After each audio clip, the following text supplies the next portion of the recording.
Right, so this is based on some work done a few years ago. So I might be a little rusty on some, but I hope it's still interesting for the audience. So I would like to review some constraints on the phase diagram of Yang-Mills theory as a function of the theta angle of temperature that we derived in this work a few years ago, using the idea of using the notion of one-form symmetries, which is just a way to think about what's called usually the center symmetry in a slightly more abstract way. So let me state the problem. Right. So the Yang-Mills Lagrangian has this parameter, the theta angle, which is periodic with period 2 pi, essentially because it multiplies the term in the Lagrangian, which integrates to an integer for any configurations of SU gauge fields. This term breaks parity, breaks CP invariance, but because of periodicity, you can restore the CP invariance when theta is equal to pi, essentially because the CP transformation would send pi to minus pi, and then the periodicity sends it back to pi. There is a beautiful paper by Witten from '98, which gives an argument for a phase transition as a function of the theta angle, which should hold at least for a SU gauge theory at large n at theta equal to pi, and the break corresponds to the spontaneous breaking of CP symmetry at theta equal to pi. So essentially, you have two vacua which are exchanged by the CP by reflection symmetry. And essentially, the objective of the project was to sort of understand if it's reasonable to expect this to hold at finite n as well, and to understand how this phase transition would interact with the confinement phase transition as a function of the temperature. I mean, it's generally believed that indeed there will be a phase transition in SUN with the CP spontaneous symmetry breaking at theta equal to pi. But I remember just before writing this paper, hearing talks in which people would say, no, there is no phase transition at finite, and the free energy as a function of the triangle will be smooth at theta equal to pi. So this was kind of the motivation for trying to investigate the matter a little bit more closely.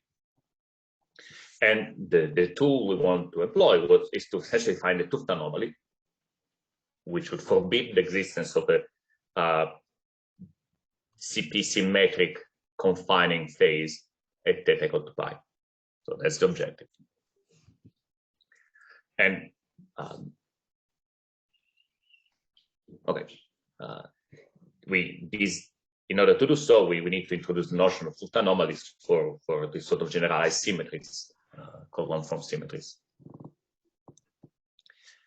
Any questions? Okay. I believe that at theta equal to pi, non-equal pi, is even in simpler problem. I think Polyakov, one of the first who kind of discussed it, that you have kind of degeneracy, right? I mean, even kind of in quantum mechanics, right? So in this sense, kind of existence of few vacua. I'm not sure if it's relevant to what you are trying to discuss, but I'm still trying to, to ask about this.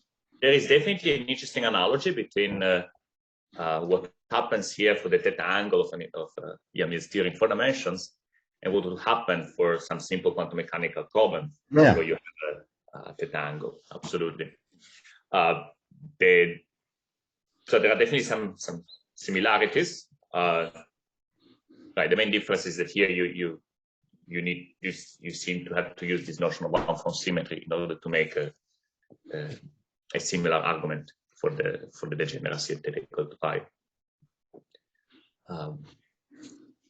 And actually there are sort of 2 different related statements. So you can try to argue that there has to be a phase transition as a function of the theta angle somewhere between 0 and 2 pi. And then there is the stronger statement that something non-trivial should happen precisely at theta equal to pi. Mm-hmm. So both these statements can be addressed by the sort of technology I'm going to discuss, but you can really make that, as I said, you cannot have a confining CP symmetric phase at theta equal to pi, at least our conclusion. Okay, thank you.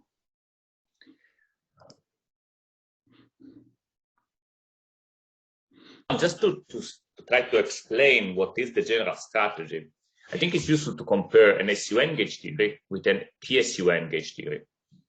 So if you study PSUN gauge theory, the periodicity of the triangle changes, essentially because the integral of f wedge f has a different quantization when you consider bundles which are PSUN bundles, but not SUN bundles. So essentially, integral of f wedge f, instead of being an integral, can be a fraction with denominator n or 2n, depending on n being or even or odd. So if you study a PSUN gauge theory, there is just no time translation, time reversal symmetry at theta equal to pi. And you could ask if there is any, if this gives you any insight about what happens in a SUN theory. And at first sight, you might say, no, these are different theories. I have a PSUN gauge theory and an SUN gauge theory. They're different theories. Why should I learn? Why should I be able to learn about one by studying the other one? But there is an interesting fact that these two gauge theories, although different, they are related by what I like to call a topological manipulation. Meaning that you can take one of these two theories and couple them to a topological degrees of freedom and obtain the other theory. Topological degrees of freedom had no local dynamics, only global properties. And in particular, these operations of topological manipulations commute with RG flow. So that means that if you understand the phase diagram of one theory, you can also understand the phase diagram of other theories related to it by topological manipulations, as long as you understand how the couplings work in the infrared. So if you can follow sort of these couplings from the UV to the infrared, then you can move from one theory to the other, either in the UV or in the infrared. And so you can you can derive, you can sort of expand the set of tools that are available to you in studying a theory by studying the other theories obtained from topological manipulations. The simplest example of topological manipulation is gauging a discrete symmetry. If I have a theory with a discrete symmetry and I gauge the discrete symmetry, I get another theory which has the same dynamics but slightly different topological properties. For example, say you can take the 3D Ising model. The 3D Ising model has a Z2 symmetry.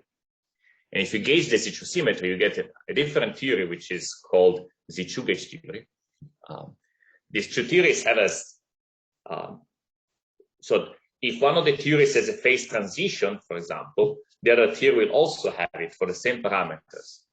Although the global properties of the phases on the two sides might look a little bit different.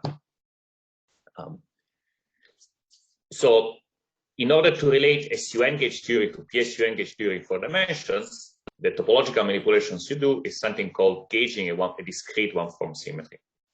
So I want to introduce the notion of one-form symmetry. And the reason so the logic here is that if this the SUN theory had time reversal symmetry when theta was equal to pi, but the PSUN doesn't, it means that the operation of doing this topological manipulation breaks the time reversal symmetry. Now, if this had been the operation of gauging a discrete symmetry, then you've been in a situation where you gauge a discrete symmetry and that breaks another symmetry. And that's what we call a mixed tooth anomaly. So this sort of analysis allows me to argue that there is a mixed tooth anomaly between this one-form symmetry that I'm going to define momentarily and CP equal to pi. And trivial phases cannot support tooth anomalies. So essentially, by showing that the theory in the UV has a tooth anomaly, I can prove that the infrared theory cannot be too simple, cannot be completely trivial. So in particular, typically some of the symmetry will have to be spontaneously broken. In this particular situation, it will mean that essentially either you spontaneously break CP, or you spontaneously break the one-form symmetry, which, as I will argue momentarily, means that the theory is not confined. not confining. The Wilson lines have perimeter law. So in particular, you cannot have a situation where the theory is, has a single vacuum, has no topological order, no unbroken CP and confinement. So I want to discuss this sort of Tooth anomaly. Any questions?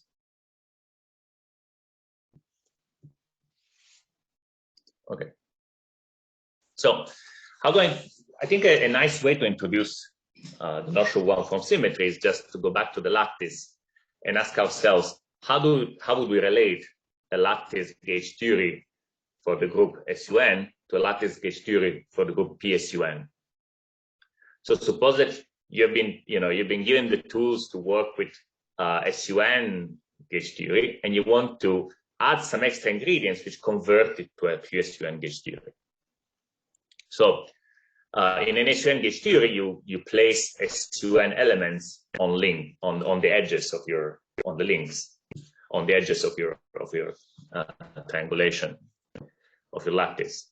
In a PSUN gauge theory, you would want to only to have PSUN group elements. So I can think about a PSUN group element as an SUN group element modulo the center. So the way I can deal with this is by putting SUN elements on the links, but also also writing down an action which is a gauge freedom, which multiplies the group element at each edge by an element in the center. So I want to try to set up a sort of a situation where I have a finite gauge symmetry, which instead of acting on vertices, acts on links.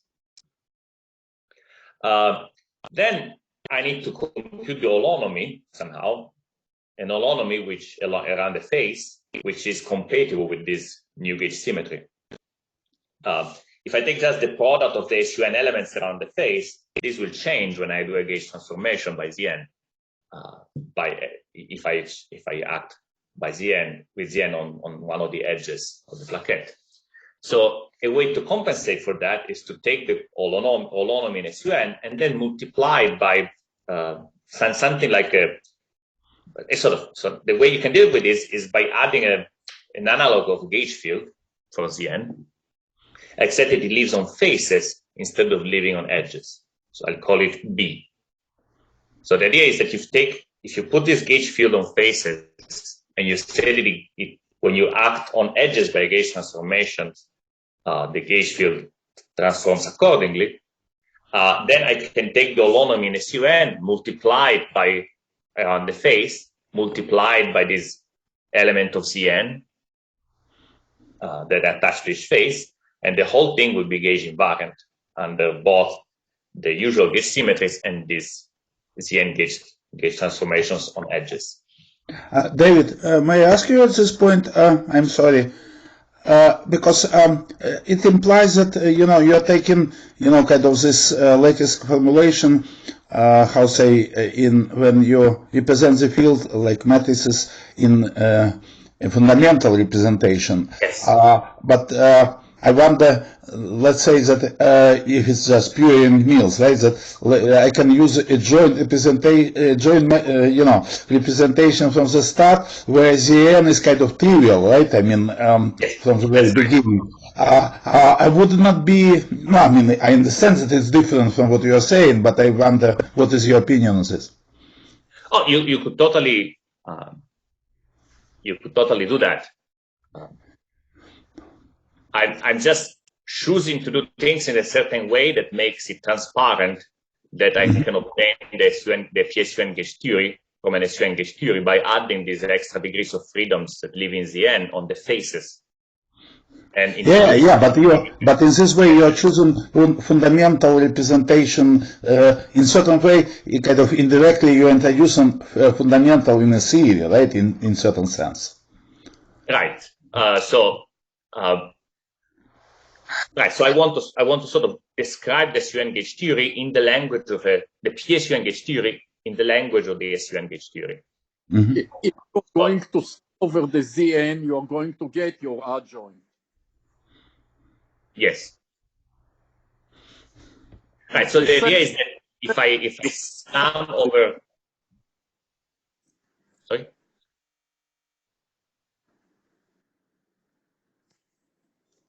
I think you can go ahead.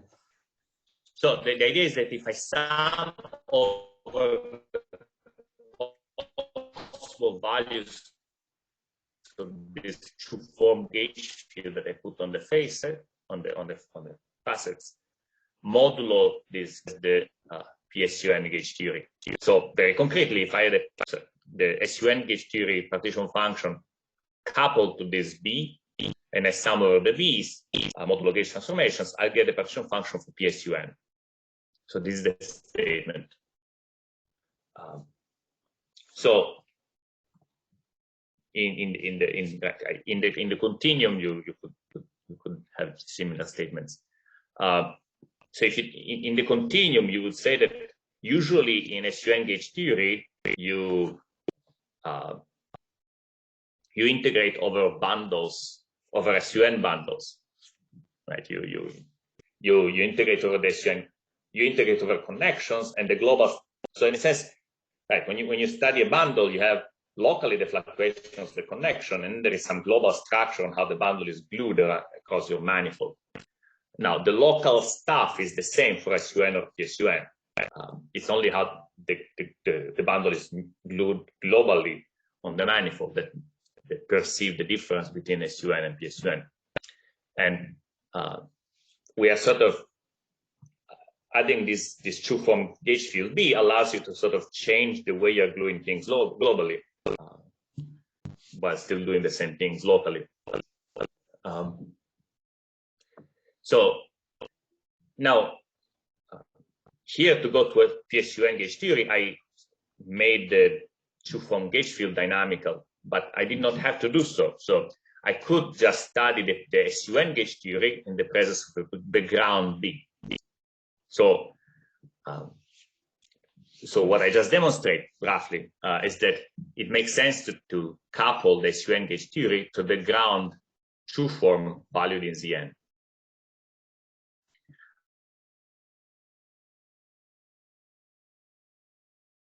To what we do with the standard symmetry. With the standard symmetry would say, if I have a theory which has a symmetry, I can couple the theory to a one-form connection value in that symmetry group. Here I have a situation where I have a theory which can be coupled to a two-form connection. And so this is called a one-form symmetry. It's called one-form symmetry also because the gauge transformations are not functions, they are one-forms. So right on the lattice, you don't give a group element on each vertex, you give a group element for each edge. And if you think about a Wilson line in the SUN gauge theory, and you do this gauge transformation, the Wilson line gets multiplied by a phase.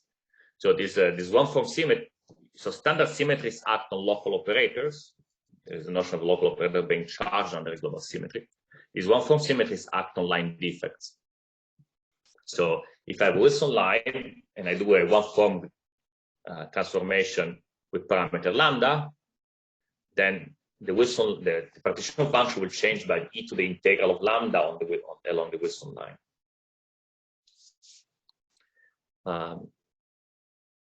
Okay. So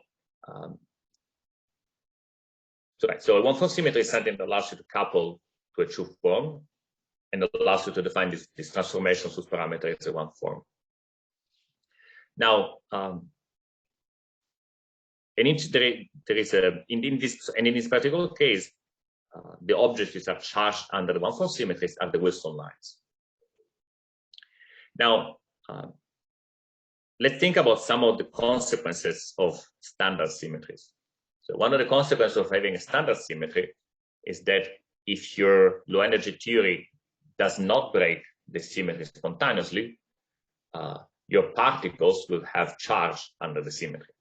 And if you have a charged operator, it creates it must create particles whose total charge is the same as the charge of the operator. The analogous statement for one from symmetries is that your low energy theory strings, the strings of the low energy theory can be charged under the one from symmetry, in the sense that if you have a line which is charged under the symmetry, it will have to create strings with the same charge. So in the particular case of Yang-Mills theory, the confining strings are charged under the one from symmetry, the center one, the center symmetry. And the fact that the theory confines is just the statement that the Wilson lines which are charged have to produce strings which are charged. So equivalently, confinement is expressed in this language as the fact that this one from symmetry is not spontaneously broken. On the other hand, in a spontaneously broken phase, a charge operator does not need to create a charged particle. A charge operator can get a wave in a spontaneously broken phase. And the analogous statement for one from symmetries is that in a phase where the one from symmetry is spontaneously broken, a Wilson line does not need to produce a string, and it can have a perimeter law. So unbroken one from symmetry means confinement. Broken one from symmetry means confinement. Any questions? But there is no this Goldstone particles associated with spontaneous breaking in this case, or you imply, right? But it's a discrete symmetry. Yeah. And that's right. There isn't. Now, if it was a continuous one from symmetry, then you would get a photon as a Goldstone particle. So The other domain walls, let's say it's spontaneously broken symmetry, are there domain walls between two distinct vacua? No. I think there are other strings.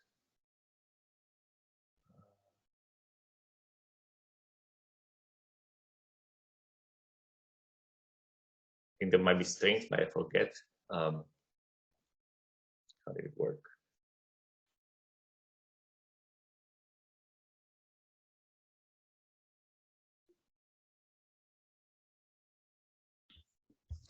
Yeah, no, so there are no domain walls. I'm trying to remember if there is any implication about the existence of some string-like objects.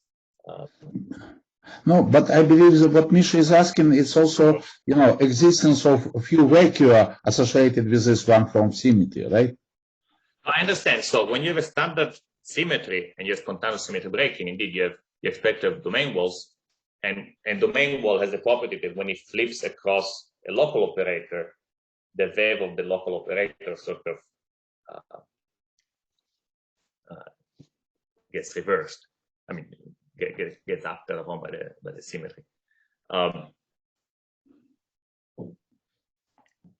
So I think that in the case of one from symmetry, you might have some strings, but these would not be strings that are sort of created by the Wilson lines, but rather strings that measure the presence of Wilson lines. So strings with the property that if you carry the string across the line, you get a phase. But I don't. So that would be the analogy, I think.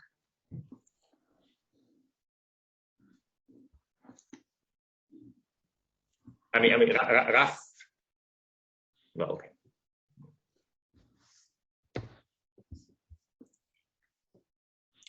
Okay. So now, what's the? So as I said, the fact, right? The SUN gauge, PSUN gauge theory has no CP symmetry at theta equal to pi because the periodicity of the angle changes in the PSUN theory. In this language, the one from symmetry, what does it mean? It means that when I couple the SUN gauge theory to a chain, the partition function will not be invariant under theta goes to theta plus 2 pi. indeed, so we argue in the paper that instead you acquire a phase, which is the integral of essentially beta cap beta on your manifold. It's almost the same beta wedge beta, but for discrete for forms valued in Zn. Right. So, and this, if you try to apply a CP transformation at theta equal to pi, the moment you bring theta back from minus pi to pi, you will also acquire this extra phase. So essentially, acting with a reflection symmetry shifts the action by this function of the true form. Right, and this is what cannot be matched in the infrared by a trivial phase. So you cannot write a sort of, if the theory was CP invariant and confining, then at low energy you would get at most some functional of B, and then this function would have the property that if you do a CP transformation, the functional shifts by this amount, and there is no such functional. You can express this in other ways. You could perhaps think in terms of putting the theory on an orientable manifold, or perhaps deforming space-time and in a continuous way along a loop to write down an action in 5 dimensions. But I will not discuss it now. This is just the point I wanted to make, that because of this mixed anomaly between CP and the one from symmetry, you cannot have a confining vacuum which preserves time reversal symmetry at theta equal to pi. And the standard scenario is that CP instead is spontaneously broken there.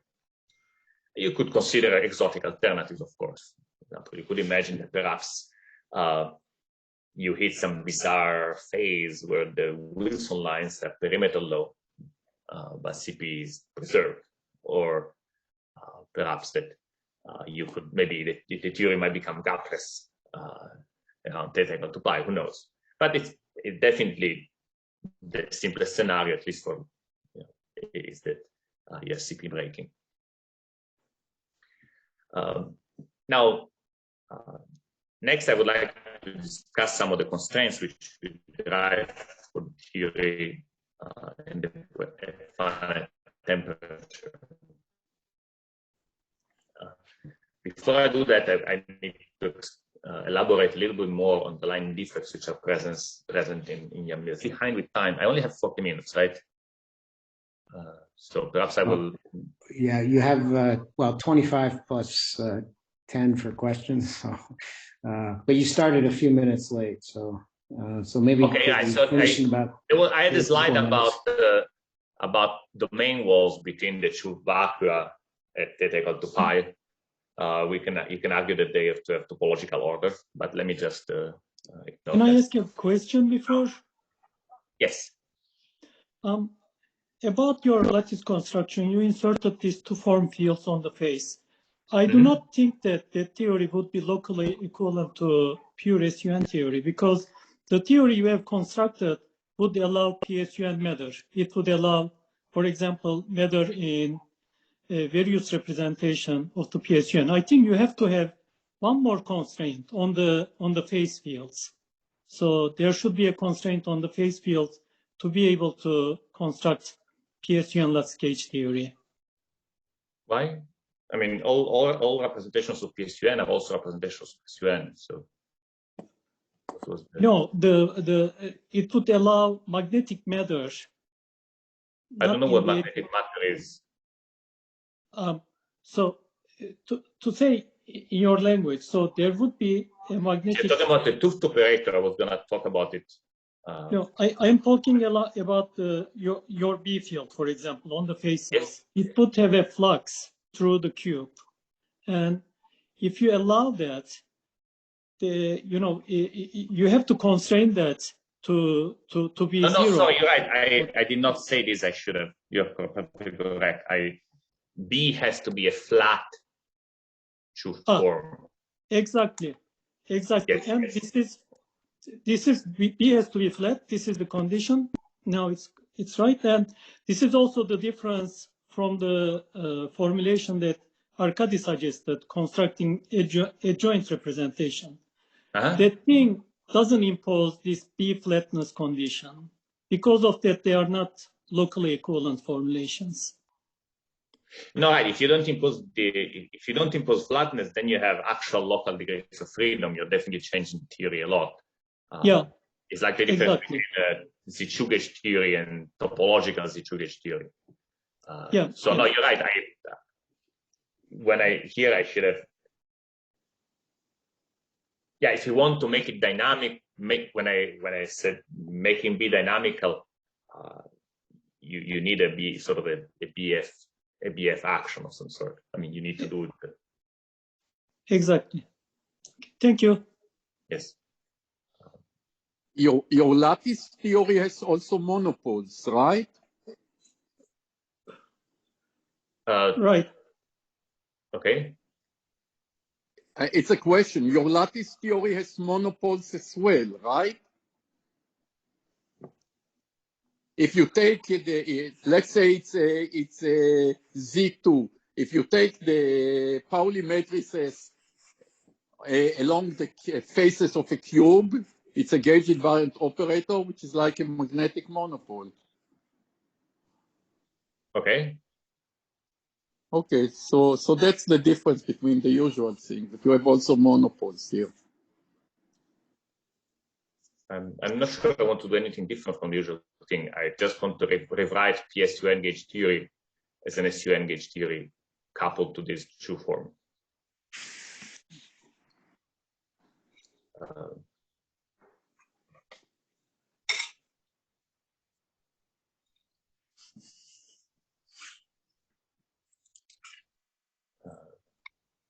So I'm sorry, I'm not sure how to answer the question.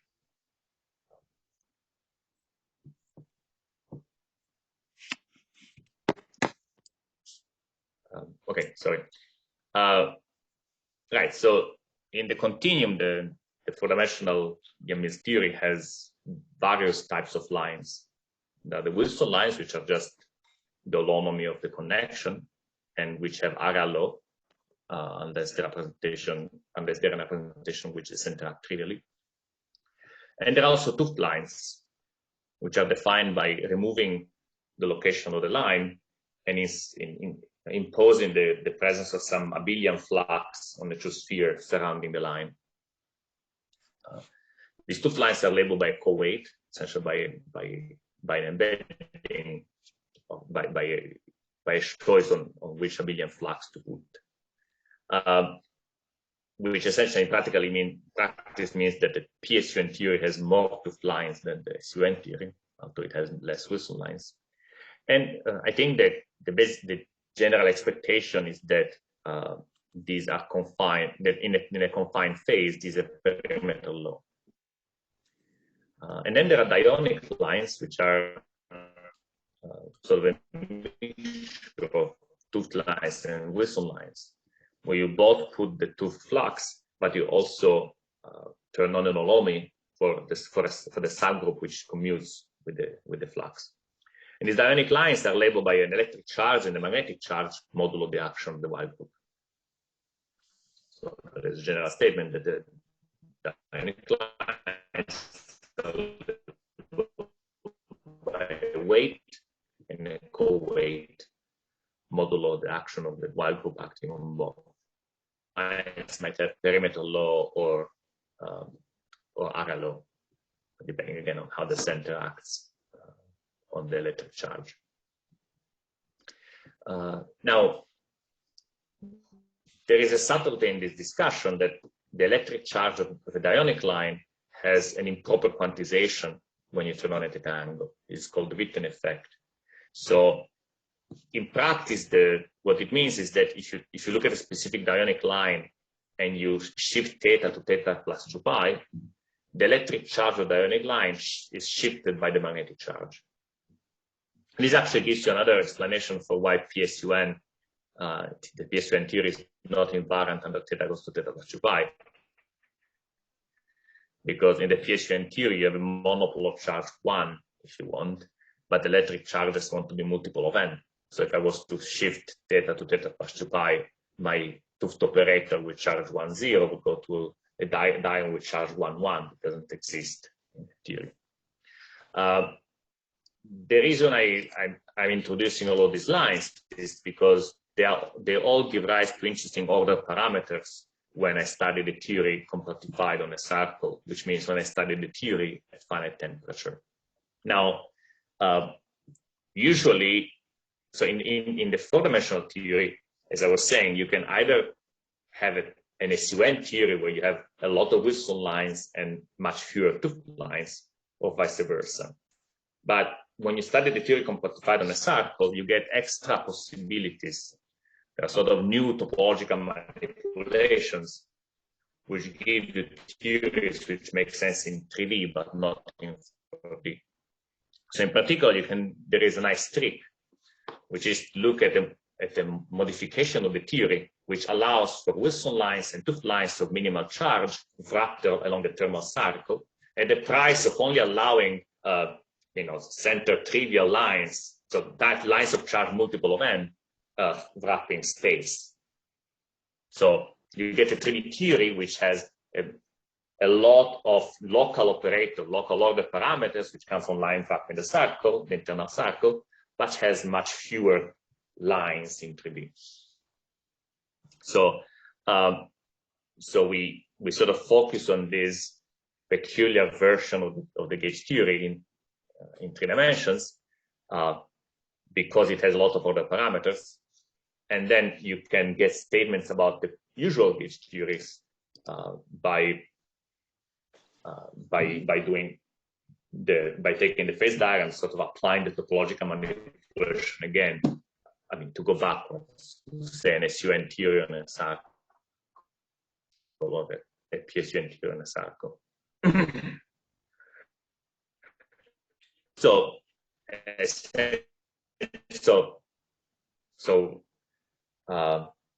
Okay, so this is what the two-dimensional phase diagram, so the theory compactified in a circle. Any questions? So Davide, can you finish up in the next minute or two? Yes. Yeah. Okay, so great. Essentially,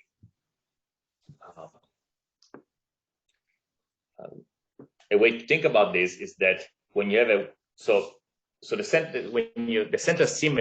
term center symmetry actually, historically refers to the symmetry, the standard symmetry which appears after compactifying on a circle. So, and which acts on the order parameters obtained by compactifying Wilson lines on the circle. So what's going on is that when you have a one-form symmetry in 4 dimensions and you compactify in a circle, you end up with both a one-form symmetry and a standard symmetry in 3 dimensions. And for example, the true form connection breaks into a one form and a true form. So a true form in 4 dimensions breaks into one form and a true form in 3 dimensions.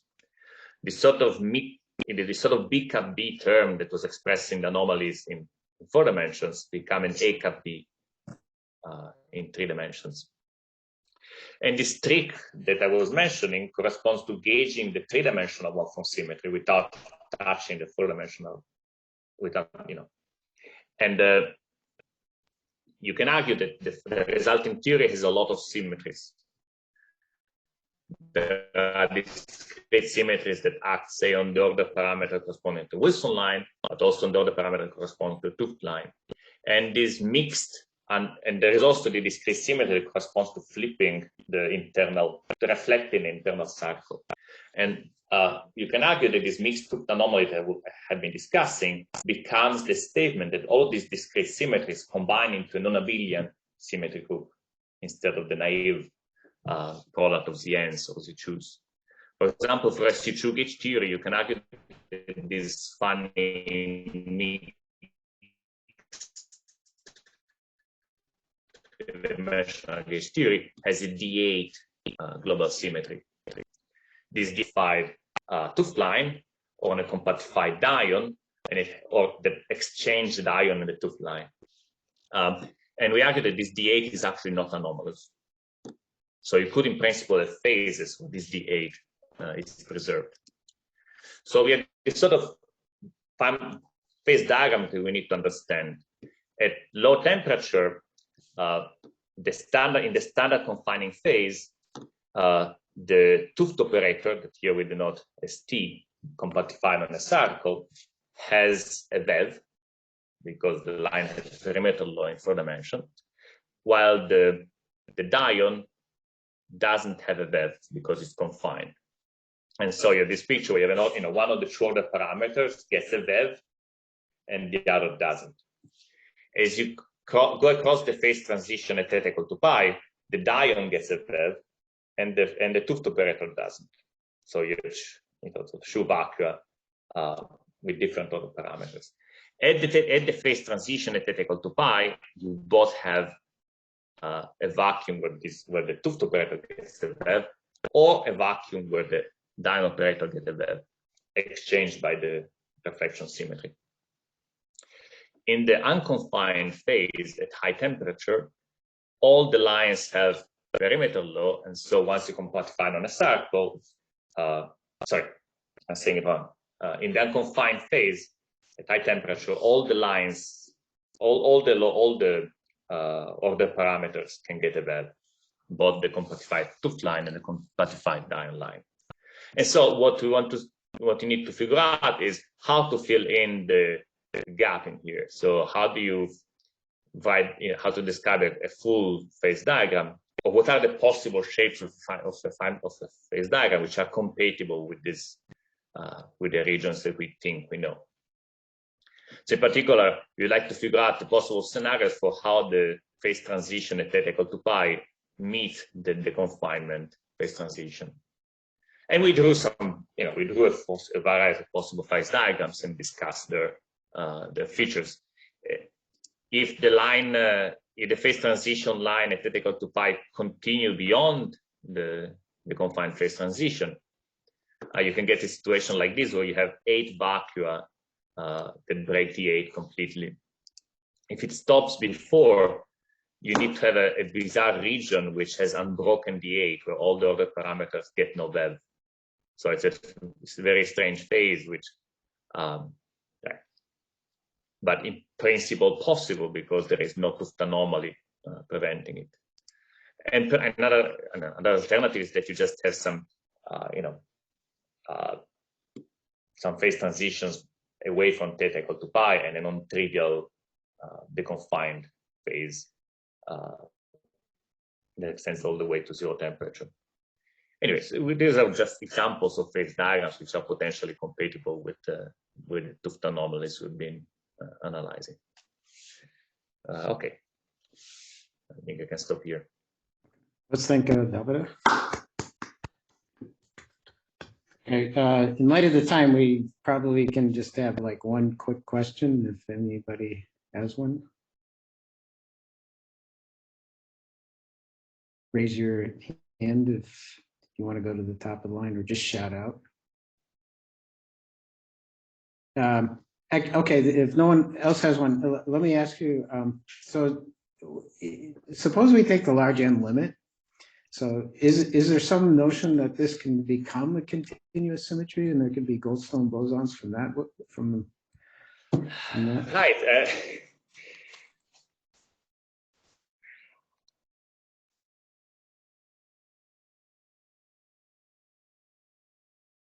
Well,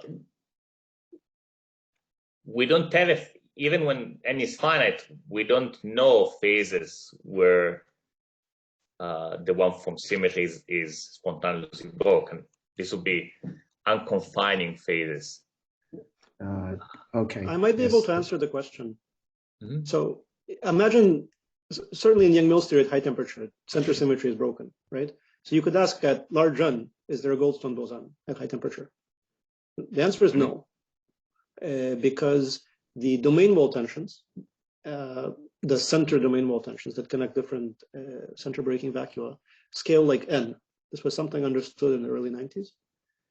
So to have a Zn symmetry behave like a U1 symmetry in some limit, the domain walls that connect different Zn vacua, their tensions would have to go to 0 as you take N to infinity. but they don't. They actually diverge.